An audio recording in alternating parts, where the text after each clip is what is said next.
হায় আমার জিমে দেখি টম বিড়াল এসেছে। আসো টম বিড়াল, তোমাকে স্বাগতম। রোজার 1 মাস খাবার খেয়ে আমার পেটের চর্বি জমে গিয়েছে। তুমি যেভাবেই পারো আমার পেটের চর্বি কমিয়ে দাও। দাঁড়াও, এক্ষুনি আমি বডি বিল্ডার হব। তোমার কোনো প্রয়োজন নাই। এই তো, এখানে শুয়ে পড়েছি। এবার শুধু এটা উঠাবো আর নিজেকে বডি বিল্ডার বানিয়ে নিব। হাই হাই, এটা তো দেখি অনেক ভারী। ও, হয়ে গিয়েছে। পেরেছি আমি, এখনই বডি বানাবো। এই তো সুযোগ পেয়ে গিয়েছি, একটা ঝাড়ু পাওয়া গিয়েছে। এক্ষুনি এখান থেকে পাপড়ি নিয়ে তোমার পায়ে কাতুকুতু দেব। হাহা, এই নাও, এবার কি করবা তুমি? এই জেরি, ভালো হচ্ছে না কিন্তু বলে দিলাম। আমার ভীষণ কাতুকুতু লাগছে। হা হা হা। হাসবো না কাঁদবো কিছুই বুঝতে পারছি না। জেরি, ভালো হচ্ছে না। হাই হাই, পাজিটা তো কোনো মতেই থামছে না। মনে হচ্ছে আমি আজকে শেষ। আ, যা ভেবেছিলাম ঠিক তাই।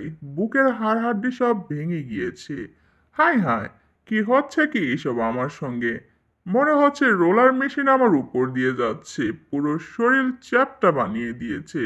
না, শরীরের আকৃতি বদলিয়ে আমাকে পাটি বানিয়ে দিয়েছে।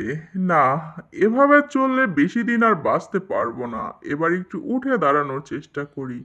হাই হাই, আমার শরীরটা অনেক বেশি লম্বা হয়ে গিয়েছে।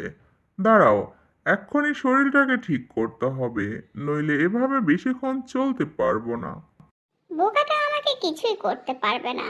এবার ওকে আরেকটু বোকা বানানোর চেষ্টা করা যাক। হ্যাঁ দেখো টম, আমি জিম করছি, তোমাকে এভাবে জিম করতে হবে, তাহলে তোমার পেটের ভুঁড়ি কমবে।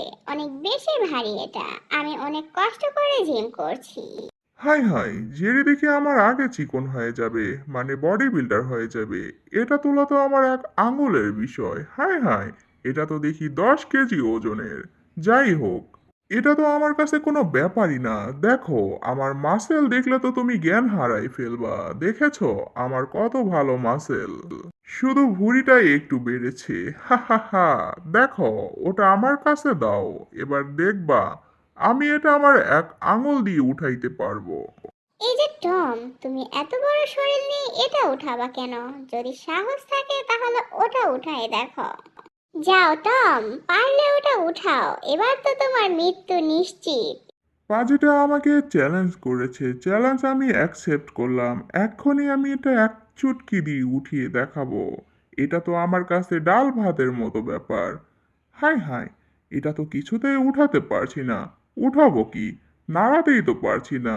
ও, শরীরের ঘাম ঝরছে। এটা তো কোনো মতেই আমার পক্ষে উঠানো সম্ভব না। আহ, ক্লান্ত হয়ে পড়েছি। এটা কোনোভাবেই উঠাইতে পারবো না আমি। আর একটু চেষ্টা করে দেখা যাক। এভাবে একটা ইঁদুরের কাছে হারলে বিড়ালদের মান সম্মান নষ্ট হয়ে যাবে। চেষ্টা করে দেখা যাক এবার। ইয়া, ও, না, কোনো রকমেই উঠাতে পারছি না, সবভাবে চেষ্টা করি। তোমাকে দিয়ে কিচ্ছু হবে না টম, দেখো এটা আমি এক হাতে উঠিয়ে ফেলেছি। হাহা, দেখো তোমার ওইটাও 10 কেজি, আমার এইটাও 10 কেজি। তুমি কত বোকা। মনে হচ্ছে কোনো ঘাবলা আছে এখানে, আমাকে বোকা বানানো হয়েছে। ব্যাপারটা ভালোভাবে পর্যবেক্ষণ করতে হবে। পাজিটার মাথায় সবসময় শয়তানি বুদ্ধি খোঁজে। এই তো, এখানে কোনো ঘাবলা আছে নিশ্চিত। হাই হাই, পাজিটা তো সত্যি সত্যি আমাকে বোকা বানিয়েছে। হাহা, হাসতে হাসতে পেটে ব্যথা হবে, তোমাকে বোকা বানিয়েছি। তোমাকে আজকে ছাড়ছি না, তুমি আমাকে এভাবে বোকা বানিয়েছো। হাই হাই, মান সম্মান সব শেষ। এক্ষুনি এটা উঠাই ফেলবো, দেখেছো? এবার তোমার উপরে ছুঁড়ে মারবো এটা।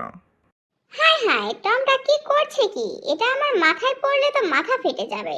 যাক, এই যাত্রায় বেঁচে গিয়েছি। হাই হাই, এদিকে আসছে টমটা তেড়ে, তাড়াতাড়ি এখান থেকে পালাইতে হবে। তুমি আমাকে দিয়ে মজা নিয়েছো। এক্ষুনি তোমার মাথায় এই পাথরগুলো ছুঁড়ে মারবো, পালিয়ে বাঁচতে পারবে না তুমি আজকে। এ রে, মনে হচ্ছে টমটা বেশ ভালোভাবেই খেপে গিয়েছে, তাড়াতাড়ি ছুট লাগাইতে হবে, না হলে যে কোনো মুহূর্তে আঘাত লাগতে পারে আমাকে। না, কোথায় যে যাব বুঝতে পারছি না, কোথাও একটা লুকিয়ে পড়তে হবে, এভাবে বেশিক্ষণ ছুটতে পারবো না। হাই হাই, পাজিটা এবার সাইকেল নিয়ে আসছে। আও, পেছন ছিঁড়ে গেল, পেছন জ্বলছে। এবার তোমাকে নতুনভাবে আঘাত করার জন্য নতুন হাতিয়ার এনেছি, যে করেই হোক আজকে আমি প্রতিশোধ নিব। বদলা। হাই হাই, বেড়ালটা তো পিছনে আঠার মতো লেগে গিয়েছে, কাঁঠালের আঠা কোনোভাবেই ছাড়ছে না। এ কি, বেড়ালটা তো আমার পিছনে ছুটতে ছুটতে নিজের চেহারায় বদলিয়ে ফেলেছে। এই যে টম, এক্ষুনি দাঁড়াও। বিষয়টা তুমি লক্ষ্যই করো নাই। তুমি আমার পিছনে ছুটতে ছুটতে নিজের ভুঁড়ি কমিয়ে বডি বিল্ডার হয়ে গিয়েছো। একবার ভালো করে আয়নাতে দেখো।